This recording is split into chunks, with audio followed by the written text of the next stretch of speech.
Bueno, formalmente darle la bienvenida a todos los que nos acompañan, a los alumnos del posgrado, a nuestro decano, el doctor Ricardo Sánchez Trapes, bueno, Sebastián y a Leo como docentes de la especialización y especialmente a Juan Francisco por acompañarnos, por ponernos a disposición y poder contarnos su experiencia en esta clase abierta que se dicta en el marco de la materia Políticas de Transparencia y Acceso a la Información Pública a cargo de Leonardo.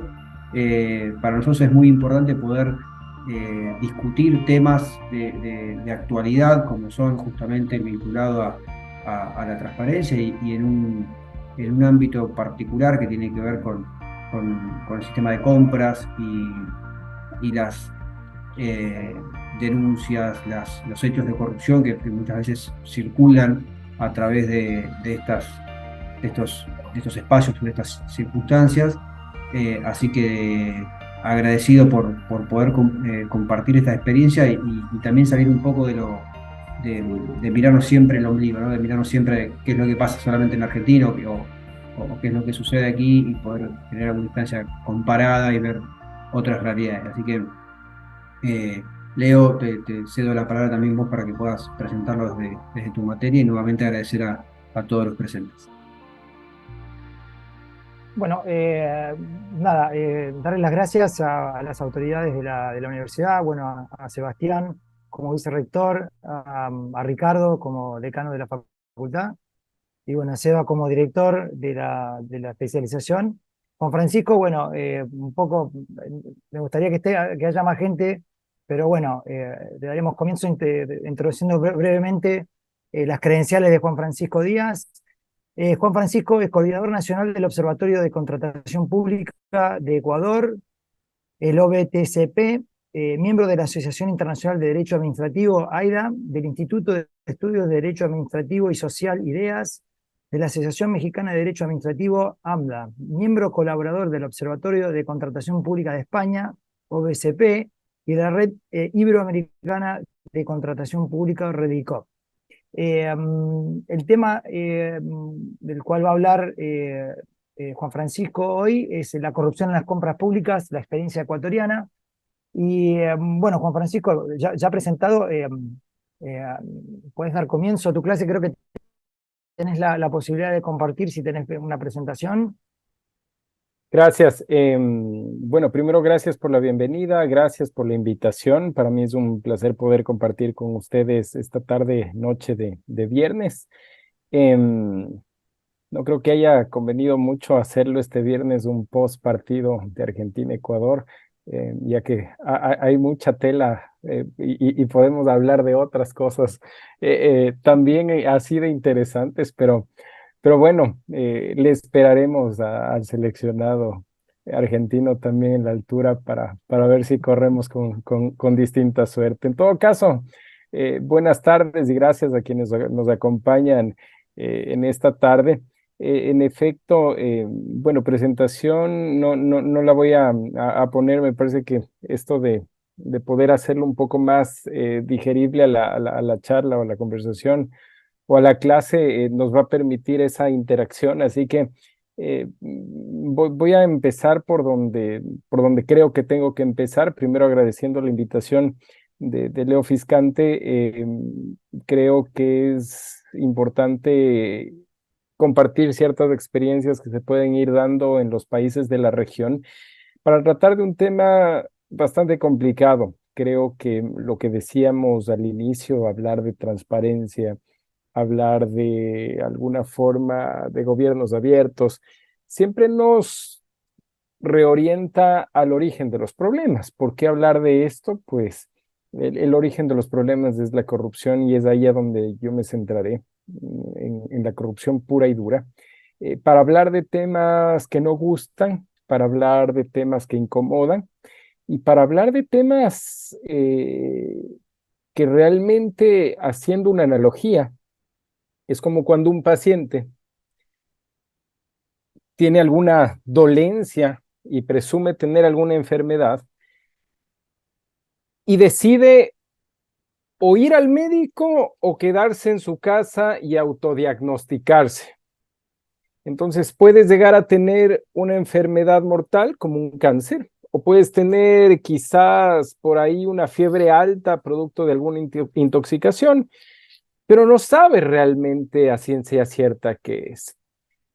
Y ese enfermo que decide quedarse en su casa comienza con paños fríos, quizás con ciertas medicinas que permiten aligerar y seguir continuando con su vida en el día a día, y quizás los síntomas van bajando, no eliminándose, y terminas de alguna forma llevando el día a día con una calidad de vida desmejorada. Primera opción. O en su defecto llegas a determinar que tienes una enfermedad terminal y que quizás de esas pocas semanas o meses que te detectan, tienes una oportunidad para poder cambiar ciertas cosas y curarte, o seguir viviendo así durante mucho tiempo, o poco tiempo quizás. Y más o menos ese símil es lo que la corrupción hace en nuestros gobiernos. Es un virus que se enquista de manera rauda sobre las células. ¿Y qué es lo que provoca?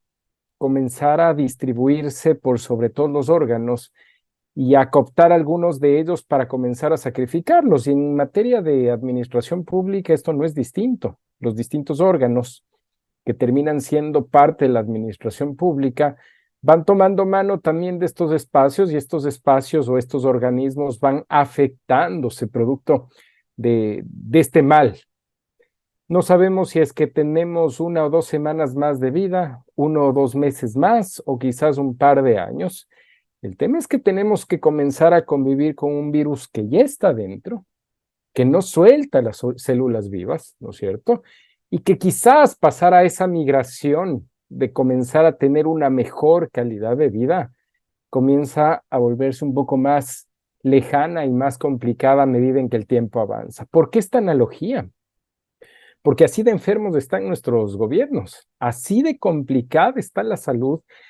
¿Y eso qué provoca? Que cambies de médico cada cierto tiempo, o que cambies de recetas cada cierto tiempo, y no logramos encontrar una solución para el cáncer hasta el día de hoy. De esto hablábamos antes de la pandemia. Logramos conseguir vacunas para superar la pandemia, pero vacuna para la corrupción definitivamente hasta el día de hoy no se ha encontrado una sola.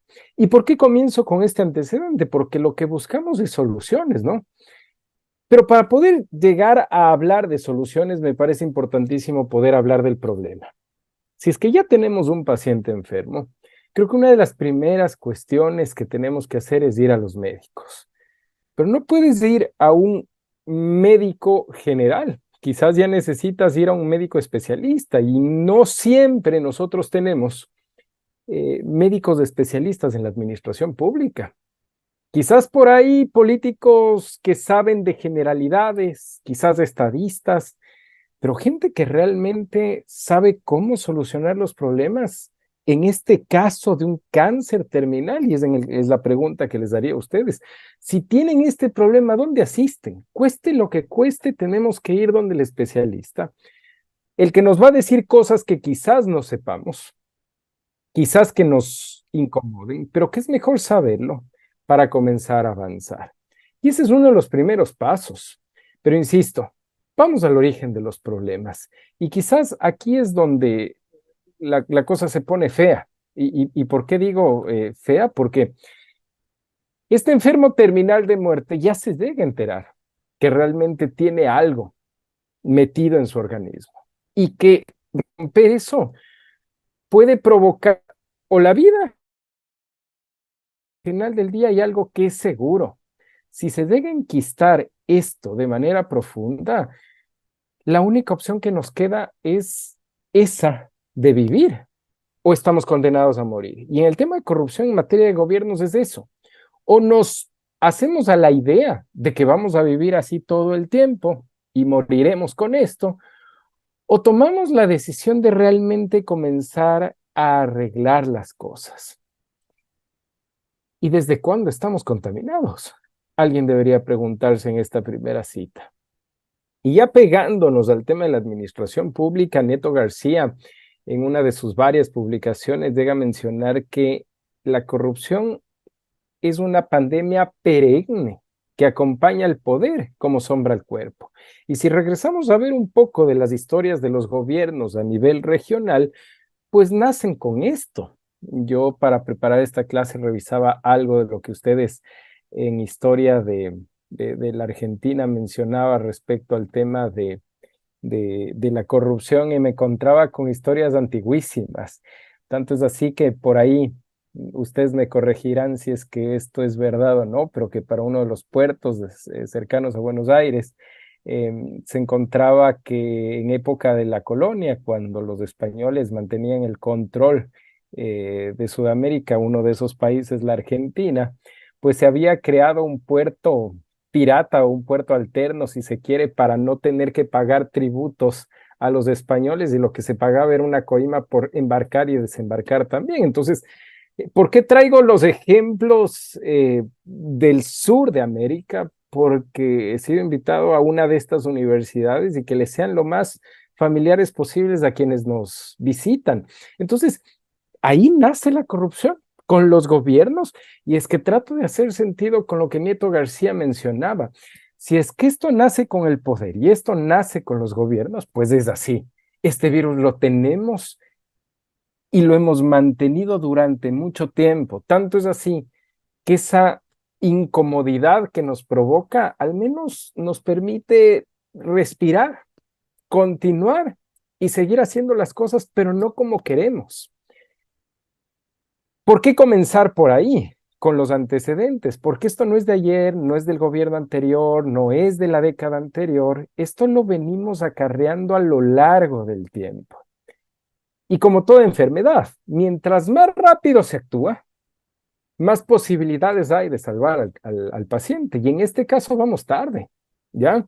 Y quizás nosotros vamos tomando las píldoras que aligeran la carga o aligeran los dolores, pero no terminan solucionando el inconveniente. Y quizás eso es una de las decisiones más difíciles que tienen que tomar los gobernantes de turno de o arreglamos esto y rompemos el status quo, o definitivamente mantenemos esa línea. Yo voy a hablar de temas difíciles de mi país, no me arriesgo a hablar de los de Argentina porque no es el mío, pero creo que es necesario ir diciendo estas cosas, ¿ya? Aunque a la gente le incomode, y aunque en ocasiones uno ponga y arriesgue el pellejo, porque las miras comienzan a apuntar a quien cuestiona este status quo que mantienen ciertos regímenes. Comencemos por ahí. Qué importante es evaluar al paciente y en el caso de la corrupción en la administración pública es importante cuantificar a la corrupción, medirla, pasarle una estadística, porque caso contrario ese diagnóstico estaría incompleto, como cuando uno va al médico, ¿no? Casi siempre bueno, a los más pequeños les toman la altura, el peso, por lo general, la presión, y te comienzan a hacer ciertos exámenes básicos para ver cómo estás respecto a tus niveles de colesterol y el resto de cuestiones. Exactamente lo mismo ocurre o debería ocurrir con los temas de corrupción en los gobiernos. Bueno, ¿y es posible medir la corrupción? Pues no es tan fácil como tomar la medida o el peso de alguien. Esto se complica y desde ahí el comenzar a darle ciertos parámetros a la corrupción hace que esto se convierta en una carrera cuesta arriba. Comencemos con ciertos datos que no son cuestionables, con aquellos con los que ustedes y yo seguramente estaremos de acuerdo porque no son variables. ¿Qué tan endeudados estamos? ¿Cuánto estamos debiendo? ¿A quién le debemos? Esas son cuestiones que no podemos discutir y para temas de corrupción creo que es importante verlo porque ¿de dónde se alimentan los recursos que van primero a arcas fiscales para poder hacer obras, prestación de servicios, adquisición de bienes? ¿De dónde vienen los recursos? Somos gobiernos autosustentables que no necesitamos pedir préstamos a nadie que nuestra adecuada gestión permite fondear nuestros gastos?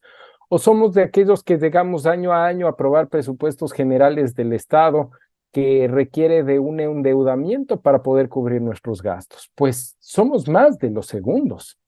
En el caso ecuatoriano, una de las principales fuentes de recursos de ingreso para el presupuesto general del Estado es el ingreso por explotación del petróleo. Algo que lo sabemos y de lo que hemos vivido los últimos 50 años o más desde cuando apareció este oro negro. Y obviamente dependes de cómo esté el mercado, a cuánto se vende el barril de petróleo, y obviamente eso se suman las exportaciones de las cuales el Estado se alimenta. ¿Pero son suficientes?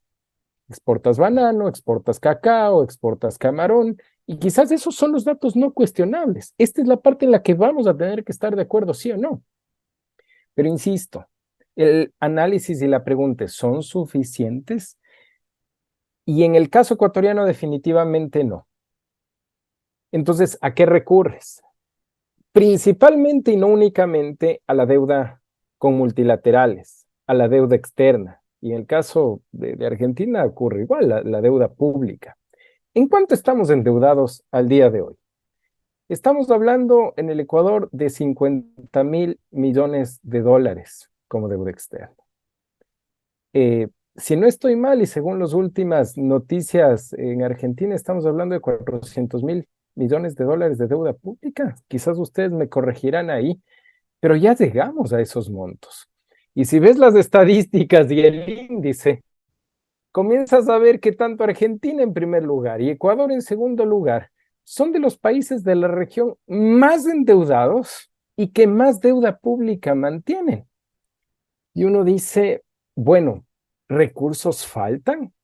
Claro que los recursos faltan, pero ¿no será que con los que tenemos bien administrados podríamos hacer mejor las cosas? Porque entonces el panorama es negro. Aparte de no tener los recursos suficientes, endeudados, y la obra pública y los servicios públicos, ¿con qué gestionamos? Y a pesar de eso, a pesar de que en el bolsillo faltan recursos, pues muchos de esos recursos se van a bolsillos particulares, producto de hechos de corrupción que no se llegan a plasmar de manera concreta en los servicios públicos que la ciudadanía demanda. Entonces, aquí yo encuentro un primer denominador común. ¿Cuál? ¿Estamos endeudados? Estamos endeudados. ¿Nos alcanzan los recursos generados para cubrir los gastos? Definitivamente no. Y a pesar de eso hay corrupción, a pesar de eso hay corrupción. Pero es un mal nuestro, de la región. Es un mal de este par de países que me he permitido tomar como ejemplos. Vámonos a un ejemplo reciente. ¿Qué acaba de pasar en Ucrania hace unos pocos días? 3, 4, 5 días. A pesar de que Ucrania está viviendo al día de hoy una guerra que empezó hace más de un año, el ministro de Defensa se lo encuentra involucrado en hechos de corrupción y Vladimir Zelensky ha tenido que remover del cargo al ministro de Defensa en un país en época de guerra. Sí se dan cuenta, ¿no? Que no importa en las circunstancias en las que están, el cáncer puede ser peor y en las peores circunstancias que la persona puede estar viviendo. ¿Por qué este ejemplo y por qué salirnos a otra esfera? Porque, si bien es cierto, tenemos un problema regional, es un problema que aqueja a los países y esto lo provocan las personas independientemente de las circunstancias. ¿De dónde vienen los recursos de los cuales Ucrania se está soportando para poder llevar a cabo la guerra y a dónde están priorizando las adquisiciones? A la guerra. ¿Y en dónde ves corrupción? Obviamente en donde más recursos hay. Y ahí viene un tercer indicador, si se quiere, y es que se apunta casi siempre a los proyectos grandes, a los proyectos que más recursos tienen. Pero eso no obsta que las células a las cuales ataca la corrupción son o grandes o medianas o pequeñas. Y esto comienza a regarse a lo largo de los órganos y del cuerpo entero. ¿Cuál es una especie de conclusión anticipada? si es que en lo grande está atacando la corrupción, no pierdan de vista las contracciones pequeñas, porque si en lo grande se ataca, en lo, en lo más pequeño podría ser incluso resultar un poco más fácil. Y ahí es donde estos datos nos ayudan a reflejar de cierta manera que a pesar de las complicaciones, a pesar de estar endeudados, a pesar de que en el caso nuestro, a pesar de tener crisis políticas, a pesar de tener crisis económicas, y que en Ucrania, a pesar de estar en guerra, que creo que es el peor de los escenarios, igual se dan estos casos. Y esto no es un tema menor. Trato de que esto sea lo más ejemplificativo posible, porque si es que esto no nos sacude, entonces ahí viene otra de las conclusiones anticipadas. Hagamos leyes. Ya voy a hablar sobre eso. Vámonos a la historia reciente en el Ecuador. ¿Qué es lo que hemos encontrado? ¿Qué es lo que de alguna forma se ha logrado obtener? Si hablamos de que tenemos una deuda externa de 50.000 millones de dólares, eso quiere decir que en corrupción podríamos en los últimos 30 años haber llegado a ese valor. Quizás con ese valor que se fue a la corrupción ya hubiésemos pagado la deuda externa. Quizás y sí, o más bien con seguridad, yo creo que sí. Ya superamos una pandemia. Podríamos llegar a tener o a superar 50 pandemias si quieren, con todo lo que se ha gastado por hechos de corrupción. Se ha sancionado, tenemos detenidos, se ha recuperado esos valores. Y ahí también tenemos, tratando de medir a la corrupción, tenemos números en rojo. ¿Por qué? Se siente y se puede evidenciar, al menos de los últimos datos obtenidos, que tenemos alrededor de 15 procedimientos judiciales que han llegado a tener sentencia ejecutoriada. Eso quiere decir que los procedimientos judiciales han terminado. Procedimientos largos, que no resuelve rápido la justicia, que la fiscalía le cuesta armar la ruta del dinero, que le cuesta soportar las pruebas, no es algo sencillo, y que el tiempo que va pasando va afectando más a ese paciente. Hablemos de 15 causas, de las cuales sumadas llegan a más o menos 150 millones de dólares. ¿De acuerdo? Para mí, este valor es bajísimo. Yo creo que es muchísimo más. Estos son los casos que han sido sancionados y tienen sentencia. ¿Saben cuánto se ha recuperado de estos 150 millones? Apenas 10. Apenas 10. Y a pesar de que esto está sancionado, tienen sentencia. Y aquí vienen los problemas del sistema judicial, que lo hablábamos tras bastidores.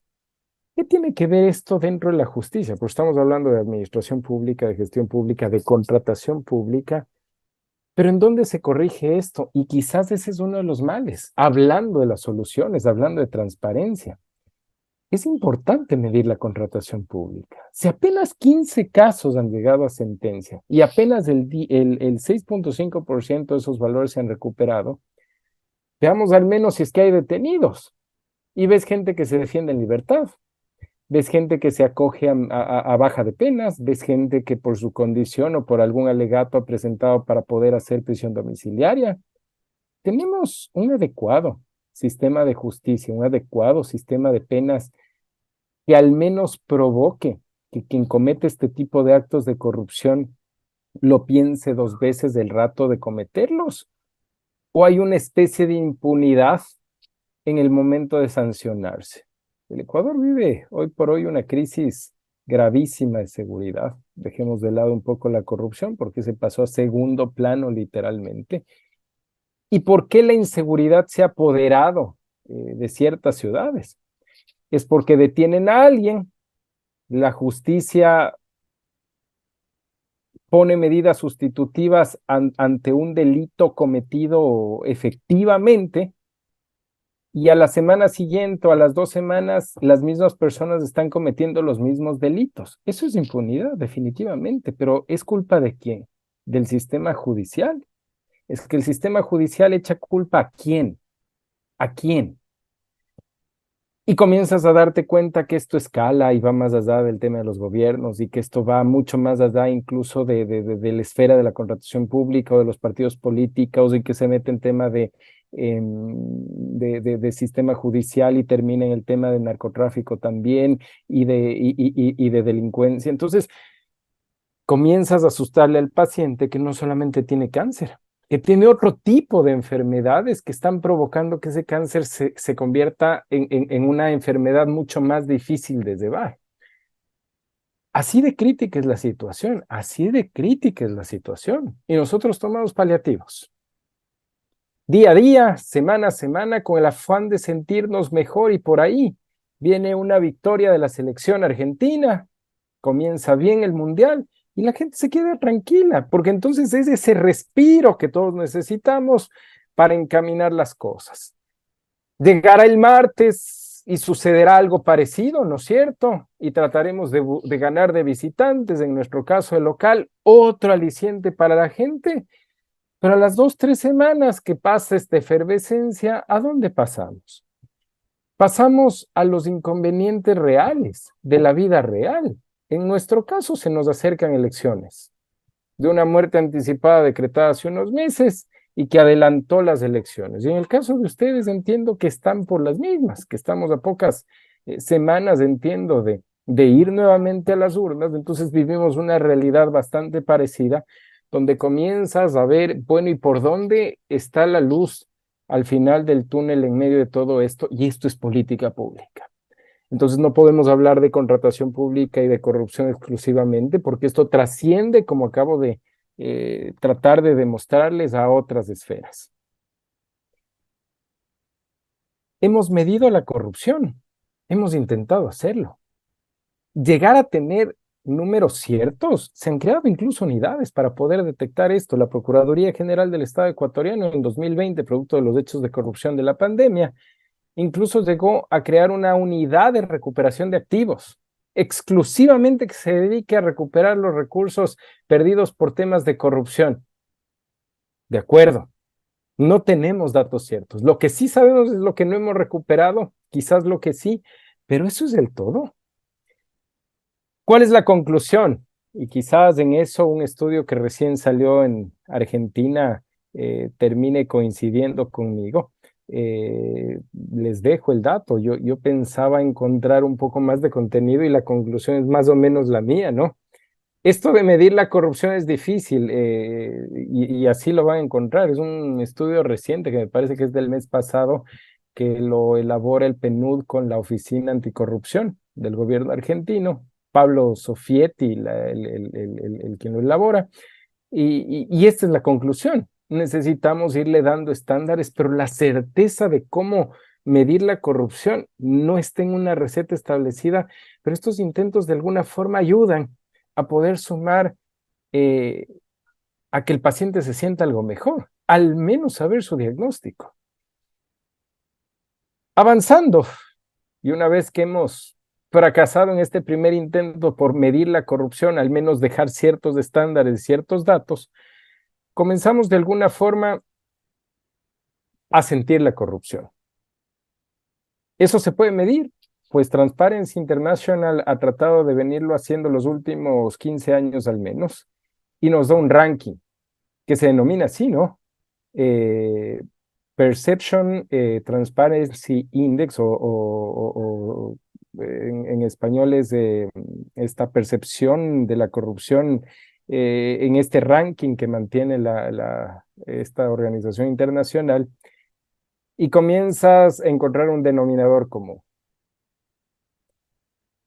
Tienes un mapa, ese podríamos mostrarles si quieren, donde tienes, y si no lo googlean ahí, Transparency International, pones el índice de corrupción y tienes los países más en rojo son los más corruptos y los más amarillos los menos corruptos. Y te comienzas a dar cuenta que la parte norte de Europa está muy amarilla, muy clara. Países como Dinamarca, Nueva Zelanda, países que están muy lejos de nosotros, incluso físicamente.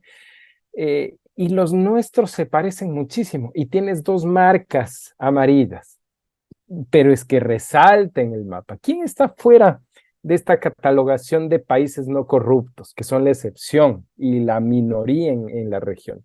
Sacas de ahí a Uruguay y sacas de ahí a Chile, mucho mejor puntuados que nosotros. Argentina en el puesto 94, Ecuador en el puesto 101. En eso también, bueno, al menos en esto ganamos por un par de puntos. Cuando ves que Chile, Uruguay están como por arriba, están como por el 25, por el puesto 27, pero aquí viene una reflexión que es importante tomarla en cuenta. ¿Quién está arriba? Dinamarca, de acuerdo. Nueva Zelanda. ¿Cuántos puntos tiene?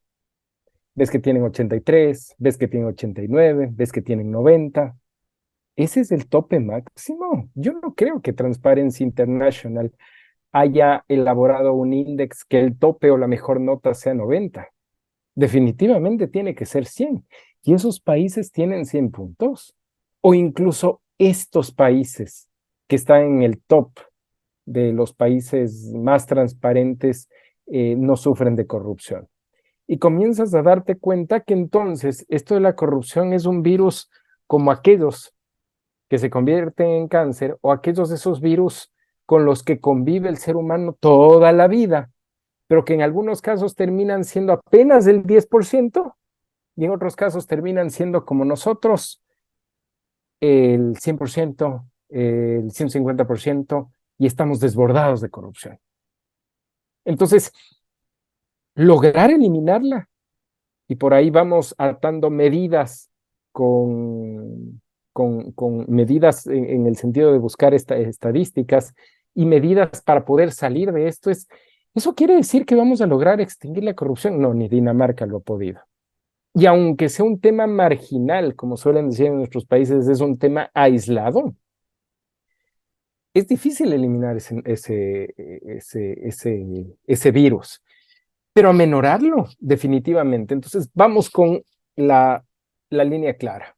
Eliminar la corrupción es posible, no sé si en esta vida, pero al menos de lo que vemos y de los resultados que tenemos, definitivamente no es una posibilidad y hay que comenzar a trabajar en bajarle la carga viral, si se quiere, a este problema que mantenemos.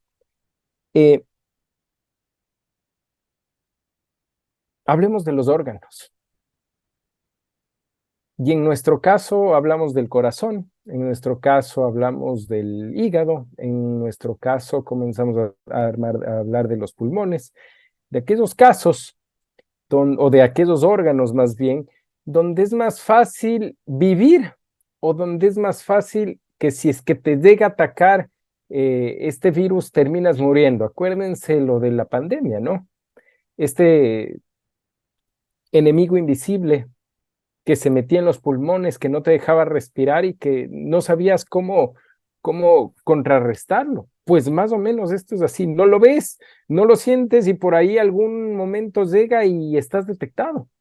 Y te haces la prueba de antígenos y lo tienes. En el caso de la corrupción es así.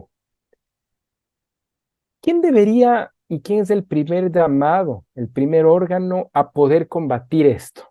El órgano que no se puede dejar afectar. Pónganle ustedes el órgano que más importante a ustedes les parezcan, que para mí es el corazón. Y en la administración pública, ¿cuál es el corazón? Hablemos de las Contralorías Generales de los estados. El momento en el que la corrupción llegue a topar el ente de control, no espere menos del resto. No espere menos del resto porque ahí hay un punto de no retorno que es complicado de salvar. Ha topado la corrupción los entes de control. Ha topado la corrupción al Contralor General del Estado. En nuestro caso no uno. En nuestro caso ya van dos que han sido sancionados por temas de corrupción. Y quizás el mismo denominador común lo tenemos nosotros, el caso Odebrecht.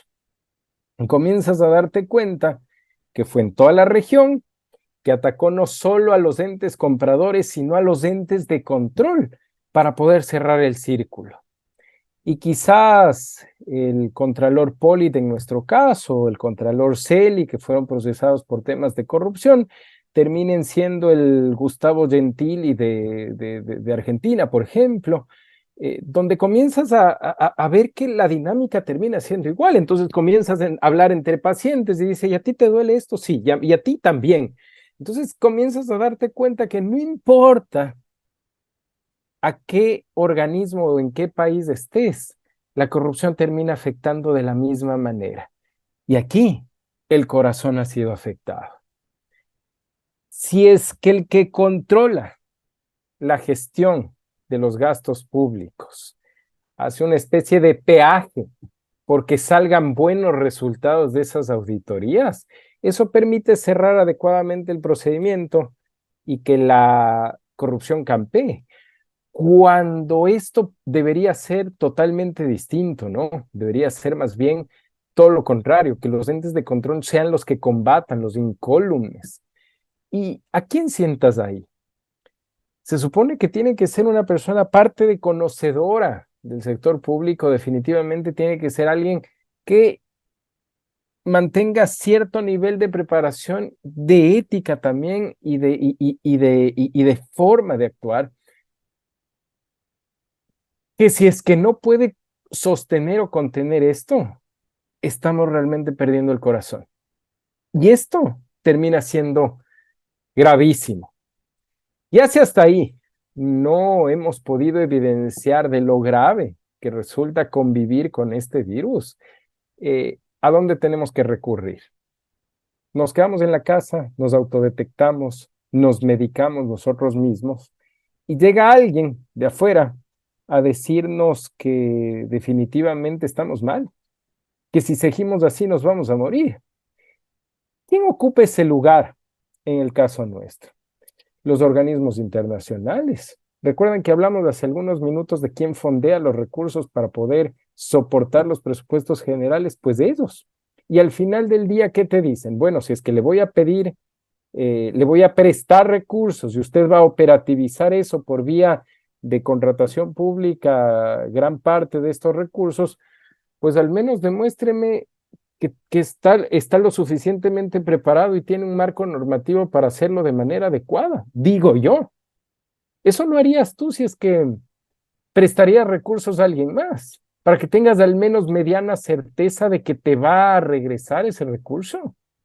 Una especie de análisis, como cuando vas a un banco, un análisis de quien está solicitando el préstamo para poder otorgarle recursos. En el caso ecuatoriano, eso es lo que sucedió. Uno de los organismos con los que más endeudados se encuentra el Estado ecuatoriano es con el Fondo Monetario Internacional, que termina siendo, si no estoy mal, la tercera parte de la deuda externa con el Fondo Monetario Internacional. Y estuvimos muy cerca de entrar en un default, de aquí viene un tema económico, técnico, pero también de idiosincrasia, en donde se cuestionaron muchas cosas. ¿Por qué en época de la pandemia, en vez de priorizar gastos en temas de salud, se priorizó pagar la deuda externa?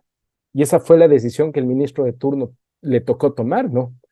¿Qué priorizamos? Y priorizó pagar la deuda externa con todos los riesgos que eso implicaba. Y eso provocó el desembolso de al menos 5.000 millones de dólares que permitió subsistir al Estado a finales del año 2020, en plena pandemia. ¿Y eso qué provocó? Un respiro en la economía, con todos los trajines políticos que eso implicó, pero al final del día el desembolso vino. ¿Pero bajo qué condiciones? Al menos hubieron dos. ¿Cuál? La primera, ¿puede por favor tener una ley anticorrupción? ¿Puede exponer de mejor manera los bienes de los funcionarios públicos para poder tener una especie de transparencia que permita a quien está prestando los recursos tener la certeza de que usted al menos va a intentar hacer bien las cosas?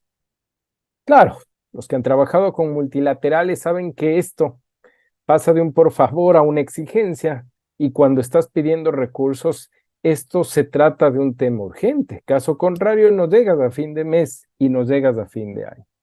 Y eso provocó que se trate o se trabaje en el país la denominada ley anticorrupción, que al final del día terminaron siendo reformas al Código Orgánico Integral Penal, en primer lugar, reformas de paso a la Ley Orgánica del Sistema Nacional de Contratación Pública y también a la mismísima Ley Orgánica de la Contraloría General del Estado.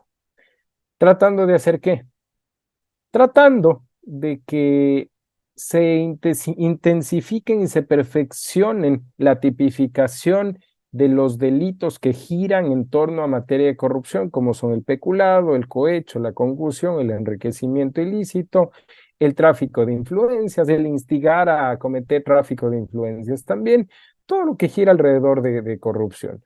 Yo no soy penalista, soy más administrativista, pero por estos temas es que ha tocado meterse en un ámbito que definitivamente termina tocando los temas de la corrupción y creando obviamente nuevos delitos. Este fue el primer pedido.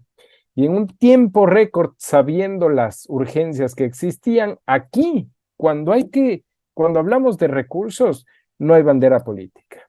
Y cuando hablamos de corrupción, tampoco hay bandera política ni ideología. En esto es como cuando uno está cayendo un avión y uno le implora al Dios que conozca o al Dios que crea. Lo mismo ocurre acá.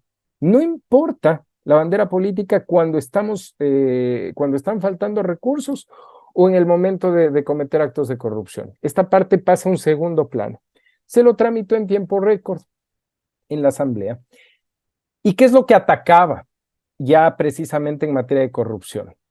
El tema de sobreprecios, ley que salió en febrero del 2021 y que hoy la evaluamos 2 años después, se comienza a ver como inaplicable el delito, a pesar de que está tipificado. Comienzas a ver un delito que se denomina el eludir procedimientos de contratación pública, es decir, tratando de encaminar a que la administración pública contrate utilizando la ley de contratación pública. También la redacción comienzas a ver años después que podía haber sido perfeccionada.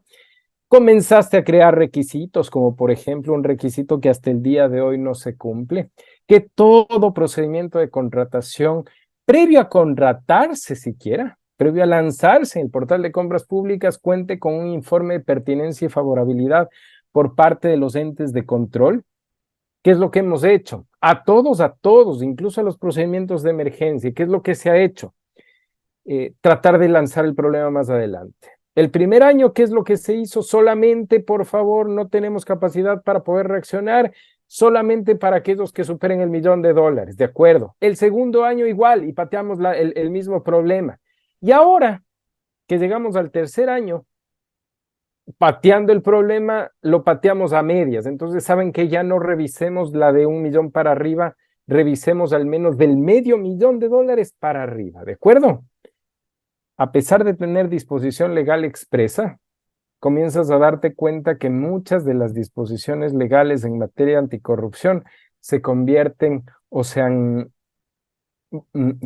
teñido de inaplicables. Ya tenemos una ley anticorrupción, nos orgullecemos de eso definitivamente sí, y al final, ¿qué es lo que buscaba? Alinear las políticas anticorrupción de la Organización de las Naciones Unidas, de la cual somos parte, en el ordenamiento legal ecuatoriano. Más o menos, y quizás por eso en Europa creo que funciona mejor, como las disposiciones que emite la Comunidad Europea y que va a derecho armonizado, en donde los distintos países adecúan su normativa propia en función a estas directivas europeas. Estamos, para que más o menos me sigan, ese es el gran objetivo, pero al final del día termina siendo este el resultado. Si hacemos una evaluación después de los 2 años de la ley anticorrupción, ¿se han resuelto los problemas? Yo les digo que me quedo con el primer punto tratado con ustedes. Habría que medir la corrupción para comenzar a ver. Y uno de los pocos indicadores que tenemos, habrá que ver si es que en el 2024 pasamos de un mejor puesto que tenemos en el índice de Transparency International, al menos para ver si en algo se ha mejorado. Pero al menos este último año no, nos hemos mantenido entre los del final. Me avisan si es que voy bien en tiempo, ¿ya? Para poder ir mapeando. Si hacemos un barrido de principio a fin del procedimiento de contratación pública, ya para meternos en corrupción en contratación pública de manera particular, comienzas a darte cuenta que tienes una serie de índices y de pasos y de requisitos que son susceptibles de corrupción. Hay un artículo que se escribió dentro de un libro que lo publica Aranzadi. Si lo buscan, lo encuentran ustedes. Esto es como para poder darle sustento bibliográfico, que se llama La corrupción en la contratación pública, que lo escribí, se publicó el año anterior en una de las universidades de España. Trata de hacer esto que lo contaré muy rápido. Nosotros tenemos 3 etapas de contratación dentro de un procedimiento de contratación: la preparatoria, la precontractual y la contractual, ¿no es cierto? En la fase preparatoria, donde se preparan los contratos, es susceptible de corrupción. Es más, aquí nace. Esta es la parte que se empata a la parte de la contratación con la corrupción, desde sus orígenes, como lo decía Nieto García. Desde la determinación de la necesidad, desde la priorización, desde la decisión entre hacer un puente o una carretera, entre hacer servicios de agua potable o servicios de gas, de decidir entre hacer un parque o hacer una clínica o un hospital. Desde ese momento, el procedimiento de contratación puede ser susceptible de corrupción, porque entonces ¿a quién estamos priorizando? Recuerden una cuestión: cuando hablamos de administración pública, el principal mandato, ¿cuál es? Velar por el interés general. Y parte de la priorización de los procedimientos en materia de contratación pública significa que va primero, porque no hay recursos para todo. Primer hito, el de construir términos de referencia y especificaciones técnicas. ¿A quién priorizamos? ¿Podemos hacer especificaciones técnicas lo suficientemente amplias para tener varias ofertas, o hay la oportunidad de direccionar a alguien? Segundo hito importantísimo, de dónde se podría direccionar el procedimiento de contratación pública. Un tercero, por citar, la determinación del presupuesto referencial. ¿Está ajustado a mercado o hay sobreprecio? ¿Estamos pagando más por algo que podría costar menos? ¿Cómo se hizo ese estudio? ¿Quién se va a beneficiar o quién se va a perjudicar? ¿Cuál es la medida exacta para no pasarnos, pero que tampoco sea lo suficientemente baja para no tener ofertas y que pueda ser un procedimiento atractivo para los participantes? Tercer elemento que termina siendo medular en el tema de la fase preparatoria. Y con todos estos inconvenientes llegamos a superar la etapa preparatoria. Y nos vamos a la parte concursiva, a la que nosotros conocemos como precontractual, y salimos al público e invitamos y cursamos invitaciones. Y ahí vienen otros factores que regresan a ver los ojos en los pliegos. ¿Dimos el tiempo suficiente para que lean los pliegos o fue muy poco? ¿Hay el suficiente tiempo para que puedan preparar las ofertas o fue muy poco? ¿O el que ya la tenía lista es el único que puede llegar con todo? Y en obras gigantes necesitas tiempo. ¿Los términos de referencia están lo suficientemente claros para preparar ofertas, o solamente el preseleccionado ya sabe qué es lo que quiere la entidad? Y comienzas a ver cómo el principio de oportunidad puede llegar a sacrificarse o a determinarse de manera adecuada en temas que son subjetivos en materia de contratación pública, pero que técnicamente bien definidos comienzas a tapar esos huecos o esas brechas que se pueden dar en materia de contratación y sigues avanzando. La idoneidad de los proveedores. ¿Es legal técnicamente y económicamente idóneo para poder contratar con el Estado? ¿Quién hace esos filtros? ¿Se tiene un histórico de si es que ha sido un buen proveedor o un mal proveedor? ¿Es un proveedor que cumple y cumple a tiempo, que está acostumbrado siempre a suscribir contratos complementarios o a modificar los contratos, o es el que está interponiendo demandas a la primera de abastos y termina siendo un problema para el Estado? ¿Tenemos ese histórico? Y la comisión técnica en eso va a ciegas, ¿no? Porque es de ese procedimiento, es de esa oferta, y la data quizás no termine siendo lo suficientemente clara para que las comisiones técnicas tengan esos elementos para también decidir. y comenzamos a hablar de un procedimiento cuando deberíamos hablar de varios procedimientos, porque la compra pública es así de amplia, así de extensa, y no es de una en una. ¿Qué proveedores se repiten? ¿Cuáles son los que siempre están ahí? ¿Por qué siempre estos ganan y por qué siempre estos pierden? Y esa es la parte que viene la parte que hay que darle tecnología a la contratación pública como una de las alternativas y soluciones en materia de corrupción y transparencia en materia de contratación pública. ¿Quién es la gente de la comisión técnica? ¿Por qué ellos y no otros? ¿Son idóneos técnicamente para poder calificar o debería ser gente más preparada u otros? Estamos. Cada que avanzamos, comienzas a darte cuenta que son espacios para poder decidir y decidir bien o no tanto y llegas a la adjudicación. Después de haber superado una serie de trajines y de complicaciones, si con suerte llegamos a la adjudicación, ya está. ¿Y qué viene después? Un contrato. ¿Se acaban ahí los problemas? No, ahí recién empiezan. El momento de la ejecución, el momento de los pagos, el momento de recibir. Hay un dato que encontraba por ahí, un poco antiguo, del 2018, en donde decía que, déjenme ver si es que lo tengo aquí, decían que igual, que la corrupción a la Argentina le cuesta entre el 8% y el 10% del Producto Interno Bruto, y que si hacíamos un análisis mundial, hablábamos de 1.500 millones que le costaba al mundo el tema de la corrupción y que eso más o menos daba el 2% del Producto Interno Bruto a nivel mundial. Entonces, ¿estamos por encima del límite? Sí. ¿El 10%? Yo creo que termina siendo incluso un poco más. ¿Y por qué regreso a los datos? Porque entonces aquí viene el tema de la ejecución contractual. ¿Se han visto casos en donde se reciben los contratos y no se ha entregado nada? Entonces, ahí no es un 10%, ni un 8%, ni un 20%. Ahí es un 100% que estás pagando algo por algo que ni siquiera has recibido. Ya hemos llegado a límites donde definitivamente se ha perdido las formas y aparte de las formas, incluso hasta el sentido común respecto a ciertas actuaciones. Pagar por algo que no recibes, sabiendo que tienes controles, y es ahí donde comienza el círculo vicioso. La etapa contractual, la de ejecución, donde se reciben las cosas, es la forma de satisfacer necesidades de los ciudadanos. Y esa entrega satisfacción, que es lo que se busca por parte de los contratos administrativos, es aquí, donde también son sujetos de corrupción, como para poder ver si se entrega completo, que no haya multas. Es decir, si hacemos un mapeo de principio a fin en materia de contratación pública, cada paso es susceptible de corrupción. Hay hitos mayores o hitos menores en el procedimiento de contratación, definitivamente, pero esto hay que verlo de manera global, porque si lo vemos uno a uno, estas complicaciones pueden darse de manera difícil en el momento de la toma de decisiones.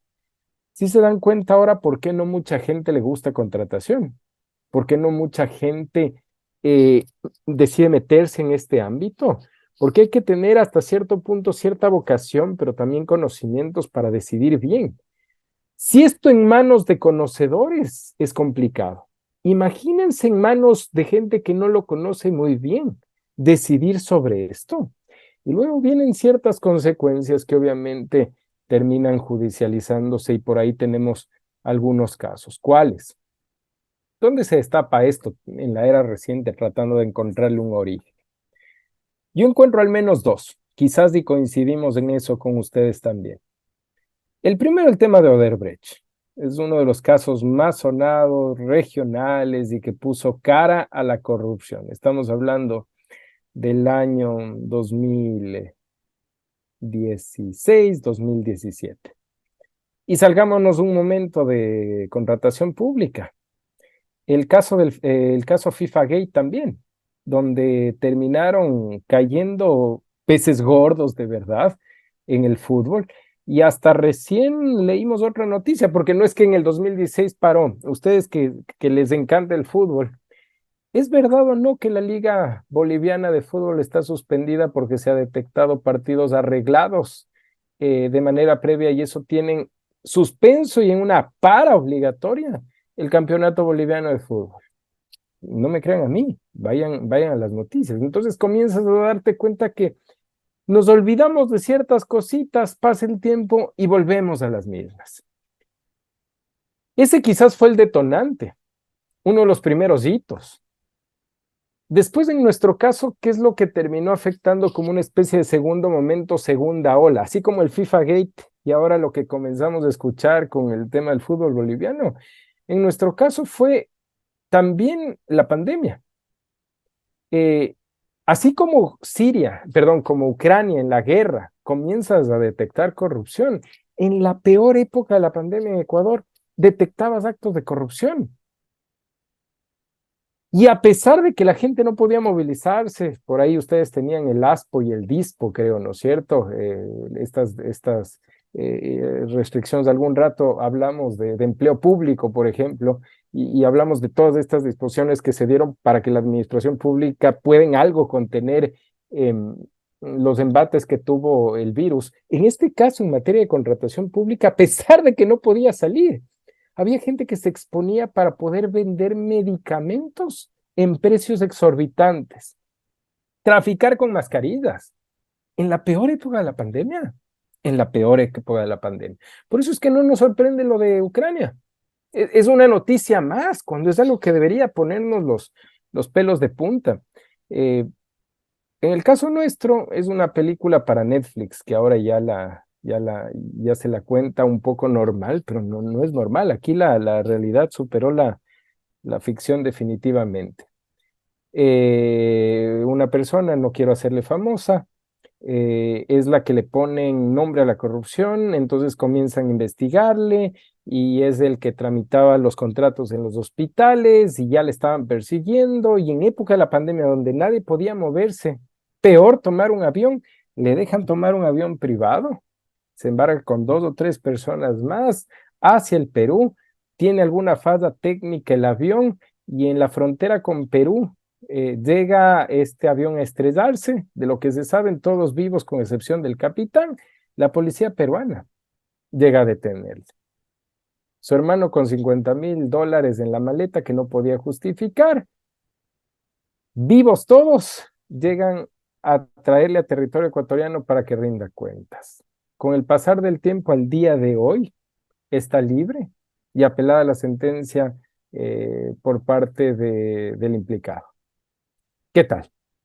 Entonces nos pasa rápido esto y comienzas a darte cuenta que no sabemos si hasta ciencia cierta si es que era realmente el hombre de la corrupción o no, porque tenemos un sistema de justicia que le cuesta probar, sancionar y demostrar esto también. Entonces, tratando de hacer un mapeo y tratando de darle ciertos casos, quiero ir concluyendo con esto. Hay recetas para la corrupción. Y aquí es donde algunos podrían abuchear, lanzar tomates, menos mal estamos en Zoom. Y es que prefiero ser sincero, no hay una receta, no hay un medicamento. Es como que yo quisiera venderles hoy un medicamento para la lucha contra el cáncer. Me van a decir, oye, pero está aprobado, ¿realmente me voy a curar?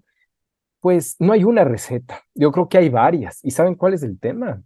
Que el paciente va variando y el virus dentro de ese paciente va variando. Entonces, si hablamos de una división de países y de gobiernos, incluso dentro de los gobiernos, del gobierno seccional, en el caso de Argentina tienes las provincias, entonces cada uno tiene sus propias legislaciones, entonces es una receta que hay que irla construyendo en función al organismo que estamos tratando, porque lo que me sirva a mí posiblemente te sirva a ti, pero igual mayor o menor medida, porque nos parecemos, pero no somos lo mismo. Entonces, la primera conclusión es, podemos construir recetas.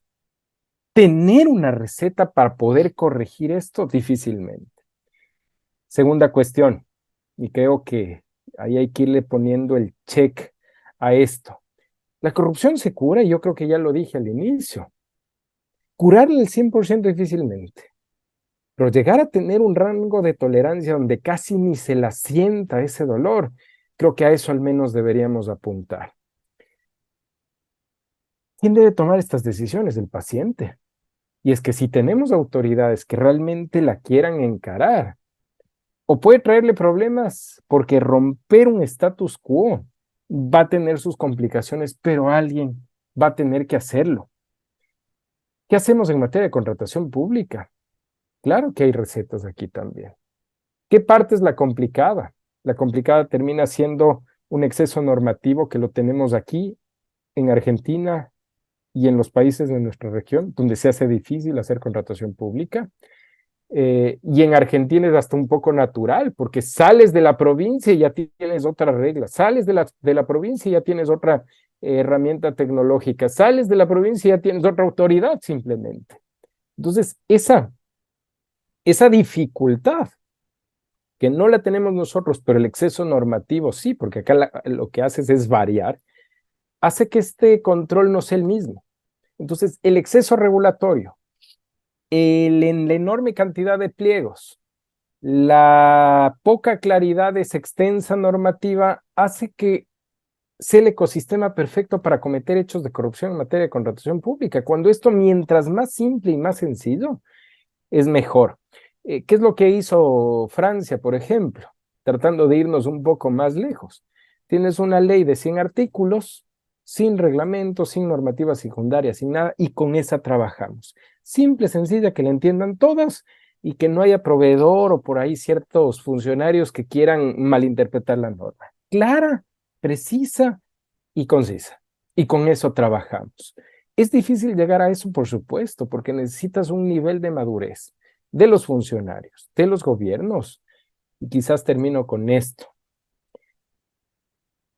Mientras siga siendo parte la corrupción del ADN, va a ser difícil separar a la corrupción de en lo que esté enquistado. Eso puede provocar ciertas muertes. ¿Qué hacer? Hay que comenzar a trabajar en eso, porque lo de culturizar la corrupción es lo que nos tiene en estas. Lo que nos ha hecho parecer normal la corrupción es lo que nos tiene en esta, cuando lo que necesitamos es realmente criticarla, cuestionarla, tratando de ver países o ejemplos nuestros. Vamos a Uruguay, por ejemplo. ¿Por qué en Uruguay hay menos corrupción? Y ves que las normas son parecidas, ves que la estructura gubernamental es parecida, somos latinos, nos parecemos muchísimo, y ustedes más a ellos que nosotros, incluso por el hablado, por los colores de la bandera. ¿Qué es lo que hace diferente a Uruguay del resto de países y por qué es más amarillo que rojo en el tema de corrupción? Porque el momento en el que se llega a detectar un posible hecho de corrupción, la gente lo denuncia. Ahí es donde deberíamos hacernos nosotros la pregunta. ¿Nosotros denunciamos o nos callamos? ¿O tenemos miedo a las repercusiones? Esa fue una de las razones por las cuales se creó hace ya un par de años el Observatorio de Transparencia a la Contratación Pública en el Ecuador en época de la pandemia. No con el afán de señalar ni sancionar a nadie, porque esa no es la labor del observatorio, pero sí con el afán de ser propositivos, de observar, por eso es un observatorio, cuestionar, pero también proponer ciertas alternativas que podrían servir. ¿A quién le toca esto? De solucionarlo y de tomarlo en cuenta. Definitivamente a las autoridades, porque cada quien hace o debería hacer su trabajo. Para mí es y ha sido un placer poder haber compartido este tiempo con ustedes. Yo agradezco como el que más la invitación a la Universidad de La Plata.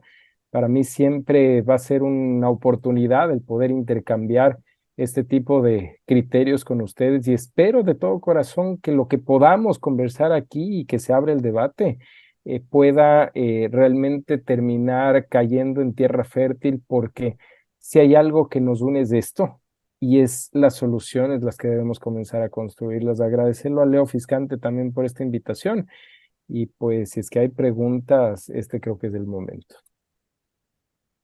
Juan Francisco, te agradecemos mucho. No sé si me escuchas. ¿Sí? Bien, la verdad que nos has iluminado con el caso, lo has extrapolado a nivel internacional y cuánta verdad en lo que decís. El mapa de Transparency International, se lo mostré a los alumnos el viernes pasado. Excelente, Y hacía entonces me la ahorraste misma el trabajo. lo tenía, no, pero se los comentaba y le hablaba de los países nórdicos, cómo tienen un mejor puntaje, y los casos, los outliers en Latinoamérica son Chile y Uruguay. Exactamente lo que dijiste vos, se los comentaba a los alumnos. Comentarte que en Argentina hay un capítulo de Transparency International que se llama Poder Ciudadano, y trabaja ejes de corrupción, y hay publicaciones. No hay mucho dato, pero sí hay publicaciones sobre temas de corrupción.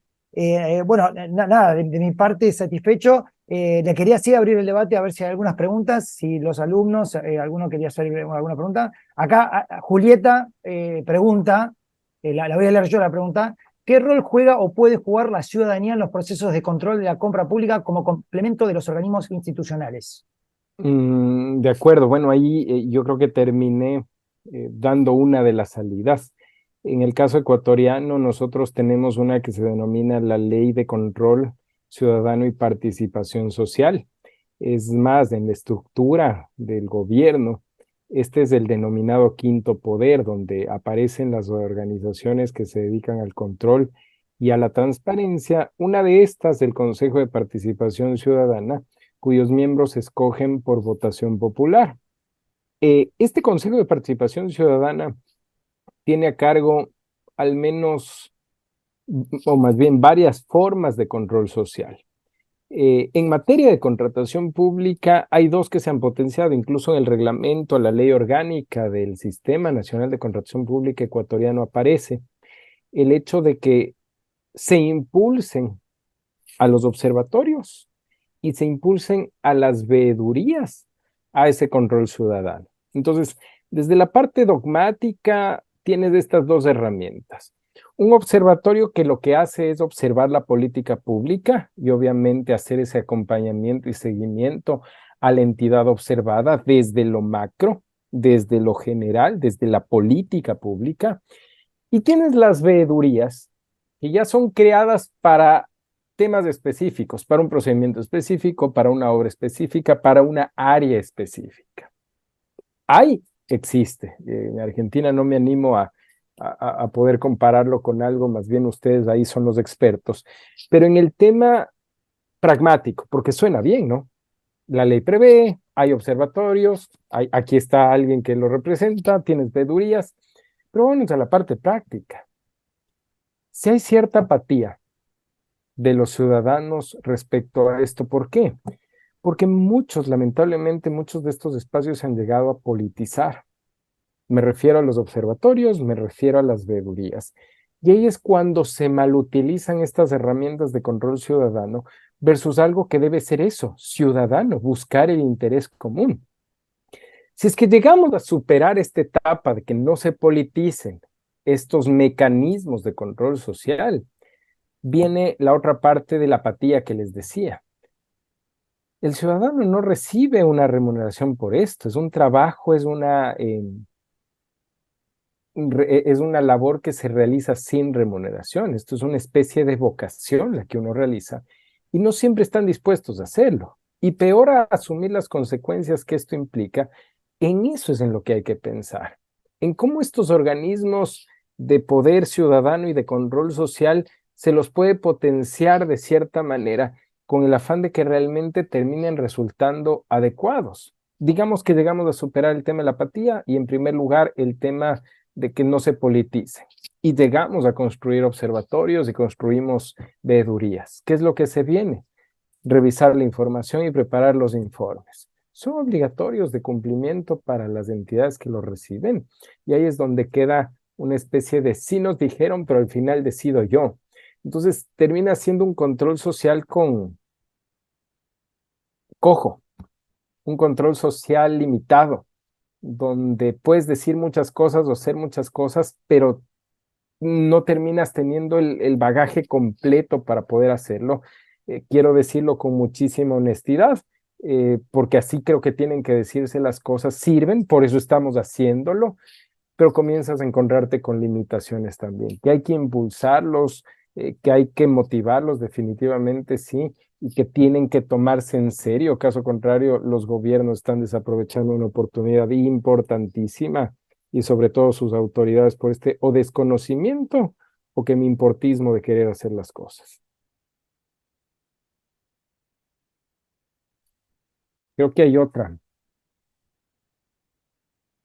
Sí, no sé si me escuchan Sí, te escuchamos. bien. Hay otra consulta en el chat. Dice, ¿usted considera que debemos anular el Consejo de Participación Ciudadana y el control social porque varios de sus miembros o vocales fueron apoyados por campañas políticas organizadas por ciertos movimientos políticos contraviniendo lo establecido en el Código de la Democracia? Esta es la parte que yo advertí al inicio, ¿no? Que llegues a politizar esto, a la transparencia, al control social, a los observatorios, a las veedurías. Eh, yo estoy de acuerdo en que exista este organismo, pero el consejo no es malo en sí mismo. Que las personas hayan provocado que tenga estos tintes del Consejo de Participación Ciudadana es otro. Pero al final del día no podemos echar la culpa a los organismos ni a las normas, sino a quienes la interpretan, las aplican y las cumplen. Fue a consulta popular esto recientemente. En la consulta que se hizo hace menos de un año, estamos hablando de febrero del 2023, en donde se hizo esta pregunta. ¿Quiere que se elimine el Consejo de Participación Ciudadana? Y la gente votó mayoritariamente que no.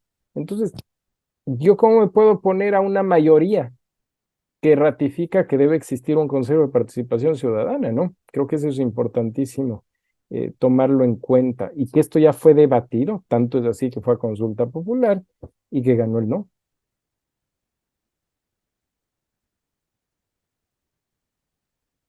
Bien. Es interesante un Está comentario bien. al margen que voy a hacer yo. Cómo yo a los chicos les di para lectura las cartas iberoamericanas, ¿no? Y cómo impone la doctrina la cultura de la transparencia. Habla constantemente de generar cultura de transparencia en los funcionarios y en la ciudadanía. Y hay un poco de falta de la cultura de la transparencia, ¿no? No está todavía, o sea, sí nos quejamos cuando la detectamos, eh, pero hay que generar una cultura de la transparencia. Las cartas son claras, son directrices, ¿no? Que no necesariamente son adoptadas, pero los ministros que forman parte de la redacción, como bien sabes, Juan Francisco, dan estos lineamientos hacia los países iberoamericanos. eh, Generemos una cultura de la transparencia. Después en la realidad vemos que estos casos nos sobrepasan. En pandemia, durante la guerra, como dijiste vos, en estas cosas que son transversales. La verdad que son temas para debatir y para discutir y que nos afectan bueno, a los países de la región, en otros países también. Yo recuerdo bien, voy a hacer un caso en COVID, yo estaba mirando el noticiero y escuchaba al entonces gobernador de Nueva York, el gobernador de Nueva York, que hablaba, y lo grabé en el momento, de respiradores, que en el peor momento, que donde necesitaban, en vez de comprar unificadamente respiradores, el gobernador decía que había sobreprecios, se le vendían a distintos precios a distintos estados en Estados Unidos los mismos productos.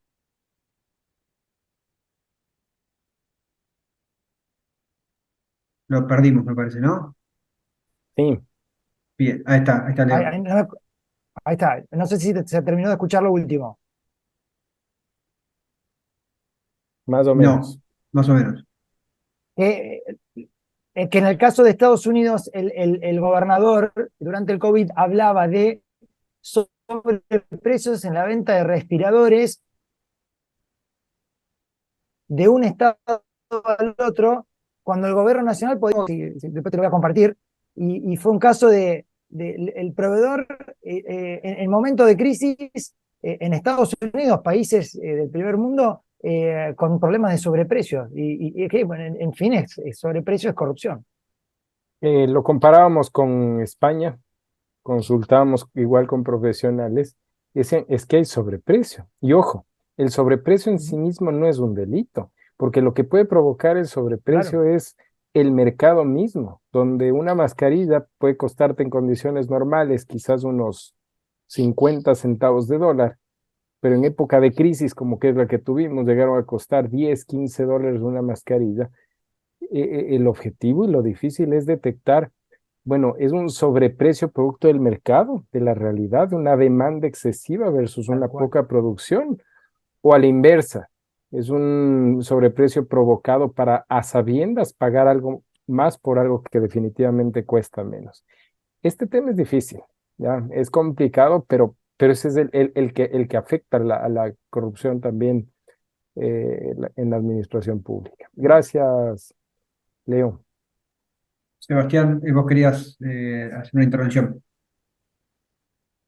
Sí, bueno, muchas gracias por primero agradecer la exposición, obviamente muy buena, coincidimos creo que todos, pero mira, hay que abrir un poco el debate, ¿no? Así que voy a ir Sea a un punto. sugestivo. Vamos a empezar a mover un poco, vamos a empezar a mover un poco. Eh, Muy importante lo que recién estaban hablando Juan Francisco y Leonardo respecto de transparencia internacional. Hay que decir también que eso se trabaja a partir de percepciones, ¿no? Está construido, es un índice construido a partir de percepciones. Esa percepción en un contexto nacional puede dar un resultado muy distinto respecto de los datos objetivos y además, bueno, sobre quién pregunta, porque es generalmente sobre empresariado o personas de alto nivel, a quien se les pregunta. Eh, Obviamente que en el caso de Cohecho hay una participación importante en ese tipo de personas. Recién mencionaste a Odebrecht como uno de los casos, obviamente, de la multicorrupción transnacional en nuestros países. Ahora, para contrastar ese dato con otro, por ejemplo, en el Latino Barómetro, cuando se le pregunta a los ciudadanos de cada uno de los países si ellos, no la corrupción, la percepción del sistema, que es altísima, digo, coincide con el de Transparencia Internacional en ese porcentaje tan alto, la ciudadanía y empresariado coinciden en la existencia de una corrupción, algo huele mal en Dinamarca, está presente esa idea. Cuando se le pregunta al ciudadano sobre la base no ya la percepción, sino los hechos de corrupción, si ha sabido o ha tenido un caso propio o de familiares en los últimos 12 meses respecto a corrupción, ahí el porcentaje baja muchísimo. O sea, hay también una construcción de la percepción de la corrupción y ese gap puede estar en hechos culturales, en la no solución judicial de una temática, en los medios de comunicación. Hay un gap que es importante investigar y eso es muy difícil de medir. Eso también coincido también con Francisco que es muy difícil de medir. Ahora, no tomaría solamente la percepción de la corrupción como el dato. Sí, por ejemplo, entre hecho denunciado y condena, entre la politización de la corrupción, porque muchas veces sí, no solamente se politizan los casos de la Contraloría, sino también específicamente vemos muchos casos de partidos que denuncian porque llevan a la justicia cuestiones políticas, ¿no? Esta es la judicialización de la política. Muchos candidatos que denuncian, presentan muchas denuncias, cualquier caso es judicializado. En realidad eso termina construyendo una percepción de corrupción altísima. Después esos casos no se resuelven, no logran obtener pruebas, después queda la sensación de que hubo corrupción y muchas veces en realidad es una denuncia por las dudas que se hacen en el contexto de la política. Quería saber, bueno, justamente para romper un poco esta primera idea, a ver qué pensabas. Es que estamos en la misma línea. Esta parte es difícil de responder. Haces preguntas, Ricardo, que son de difícil respuesta, así que voy a tratar de realmente esforzarme por no quedarme a medias en algo que no tiene una respuesta fuerte. Yo lo advertía, midamos la corrupción. Y te terminas dando cuenta que doctrina, esfuerzos recientes de hechos, es difícil llegar a un número. ¿Con qué nos quedamos? Con lo de la percepción de la corrupción. Es quedarse corto. Incluso ese índice de percepción, el mismo estudio que les acabo de citar, lo cuestiona, porque entonces dices, ¿Se está midiendo corrupción realmente una percepción, lo que siente el ciudadano? ¿Puedes medir las sensaciones? Ahí se está midiendo. Obviamente los países que aparecen al final son los que más cuestionan y desconocen este tipo de estudios, pero algo tendrán de razón, no lo es todo. Y en eso creo que Ricardo levanta una bandera y dice, creo que no podemos quedarnos solamente con eso. Y estoy de acuerdo, creo que hay que evolucionar. ¿Sabemos cuántos recursos se han ido por vía de la corrupción? Yo tampoco creo que tengamos un valor cierto. ¿Qué tenemos? Casos sancionados versus valores recuperados. ¿Eso lo es todo? Tampoco lo es todo. ¿Cómo llegamos realmente a determinar números claros, ciertos y concretos respecto a la corrupción? Yo creo que cuando lleguemos realmente a aterrizarla.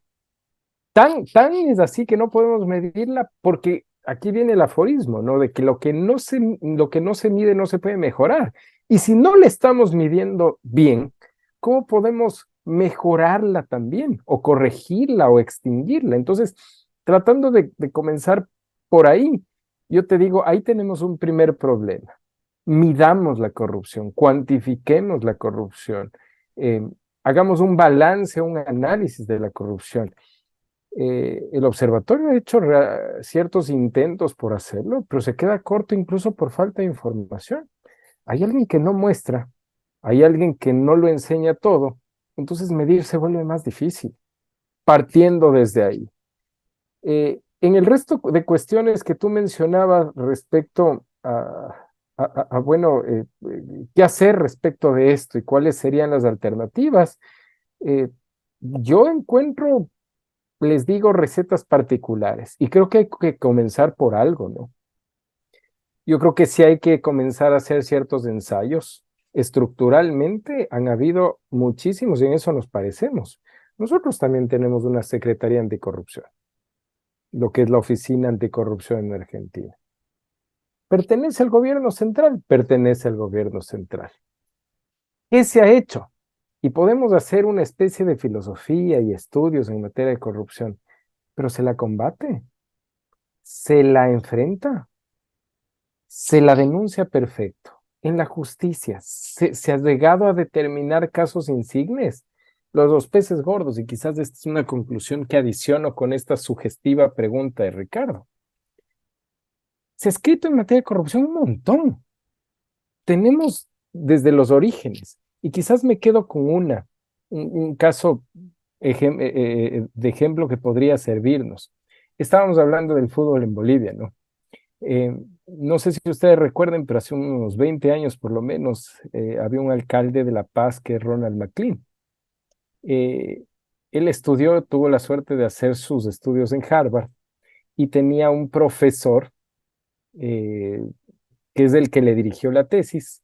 Y cuando llega a la alcaldía le dice, véngase profesor a hacer, yo espero que algunos de mis alumnos me digan, ya soy alcalde, ahora sí véngase a predicar todo lo que hacíamos. Lo mismo hace McLean y le trae a su profesor de Harvard y le dice, bueno, comencemos a implementar ciertas soluciones en el gobierno de La Paz. Y hay que ser bastante pragmáticos. Por citar una de las estrategias que ellos utilizaron para poder comenzar a combatir la corrupción y que quizás eso nos falta, necesitamos un pez gordo. ¿Quién era el pez gordo en esta alcaldía? Tenías un funcionario de ventanilla, que es el que daba las autorizaciones y todo, que era de los sueldos más bajos, pero que era el de mejor auto y el de hijos en colegios privados. Entonces no había un balance entre los egresos versus la remuneración que él recibía. Comenzaron a ver toda la tela de corrupción que se tejía alrededor de las autorizaciones y emisiones que emitía el municipio con respecto a sus competencias y comenzaste a sacar el pez gordo. ¿Qué es lo que provocó en esa alcaldía y en ese momento? Que el resto diga, bueno, si es que el pez gordo cayó, yo también puedo estar expuesto, ¿no? Entonces comenzar a rescatar algunas cuestiones que se han hecho bien y que creo que nos faltan peces gordos, de verdad peces gordos, porque el rato que comienzas a sancionar, incluso por temas de Contraloría, comienzan a caer los donde la cuerda es más delgada, ¿no? Ahí es donde cortas. Creo que debemos escalar a las esferas grandes. Nosotros ya tenemos procesados por temas de corrupción incluso a presidentes de la República.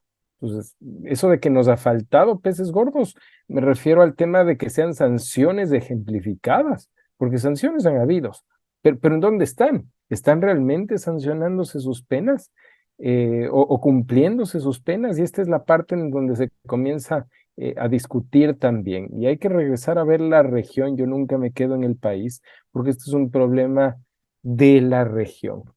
No sé si es que suma eso al debate, Ricardo. Muchas gracias, muchas gracias. Bien, no sé si hay alguien más, alguien que quiera hacer alguna consulta, alguna pregunta, una reflexión. Aníbal, Permiso, Diego. Sí, sí, por favor. agradecerle a Juan Francisco. Estoy con una tablet, me costaba escribir, quería escribirte por el chat, Diego, pero por bueno, favor. no me surge ni. Anoté, suelo anotar en las clases, todas las clases de Ricardo, las de Leonardo, eh, todas cosas muy interesantes. Rescato lo tuyo que hablaste lo puse como salud institucional. Digo, qué acertada esa analogía de comparar la corrupción con el tema de salud. Eh, y todo, bueno, todo lo que gira en torno a la corrupción, ¿no? Tráfico de influencias, sobreprecios, que parece algo común, pero se pierde muchas veces eh, ante tanta teoría, como vos también creo que la citaste, pero después decís también que hay que ser pragmático, ¿no? Y que en este tema tan delicado y tan enquistado en las instituciones, en los gobiernos de turno, porque es como los profesores citan muchas veces, de muchas problemáticas que son transversales, eh, que para poder aportar algo tenés que tener conocimiento para participar y para fiscalizar, ¿no? Tenés que saber, no, pues no es un tema sencillo también. En caso de uno querer aportar un granito de arena y empezar a tratarlo y darle una solución, obviamente, que tampoco se va, es simplemente querer mejorar un poco la calidad institucional. Y por último, que hablabas de qué cruel que suena que en una situación de guerra como Ucrania haya, en un contexto tan grave, tan crítico, haya temas de corrupción o en la misma pandemia, con el tema de los respiradores, sobreprecios. Escuchar es una locura. Y yo me anoté, digo acá, no importa el contexto, importa la oportunidad, pareciera, ¿no? No importa si es pandemia, si es guerra, no. Bueno, está la oportunidad. Justo está mi esposa también presente y dice, qué interesante, bueno. Y bueno, como mencionaste el caso de Francia, digo, también un país con mucha madurez institucional y no solamente eso, sino que también eh, tenés que tener nivel de madurez y competencia. Así que bueno, eso es todo lo que rescaté, la verdad muy valioso, muchísimas gracias. Soy alumno de la especialización, ya lo tuve a Diego como profesor de mi carrera de base y bueno, ahora, excelente. Muchísimas gracias más bien a ustedes. Tratamos de siempre pensar, escribir sobre esto, cuestionar sobre esto. Em, Quizás una conclusión como para ir cerrando, y creo que eso es importante. No sé si es bueno que lo diga, pero a veces esto termina siendo un peso pesado el momento de las conclusiones. Cuando yo iniciaba el doctorado, uno de los temas que yo decidía querer escribir era corrupción en la compra pública. Y quizás me desgasté un par de años avanzando en ese tema y terminé desistiendo porque la conclusión era que no se corregía en derecho la corrupción y mi doctorado es en derecho. Entonces no podía resolver en derecho cosas que no tenían solución en el derecho. Me hago entender, en otras palabras, con leyes no corriges esto. Y a los 2 años me doy cuenta o me di cuenta lo que hoy les digo. La corrupción no corregimos con más normas. esto está en el ADN. Solamente en el momento en el que corrijamos ahora las cosas, en el sentido de que no te pases un stop, que no te pases una luz roja, desde esas cositas, a pesar de que sabes que no hay nadie viéndote. Si no corregimos esas cosas desde ese momento, no esperen que las otras se corrijan. Entonces, comienza a ser un trabajo en la casa, ya no en las instituciones, ya no en las instancias judiciales, terminan siendo en la casa. Así que esa fue la frustración que hoy termina provocando esta conclusión que costó tiempo, esfuerzos, y al menos en el caso ecuatoriano sobran normas para poder sancionar. Yo me quedo muy agradecido de la invitación y espero que no sea la última. Con seguridad nos seguiremos viendo. Bueno, Leo, si querés un cierre. No, nada más que agradecer, bueno, a vos, a Ricardo, Chico, la verdad que, bueno, cuando te comprometiste conmigo, con nosotros, cumpliste después de un día difícil de haber perdido con gol de Messi, pero cumpliste. Eso es importante. Yo soy de palabra, a pesar de que no tenía muchas ganas de ver un reprise, Argentinos. ahora me tocó. Bueno, darle, bueno, ahora se lo dejo a Ricardo y a vos, Diego, para que den el cierre. Yo de mi parte, más que satisfecho, y esta es la última clase, y qué manera de terminar la clase con vos como expositor. Muchísimas gracias.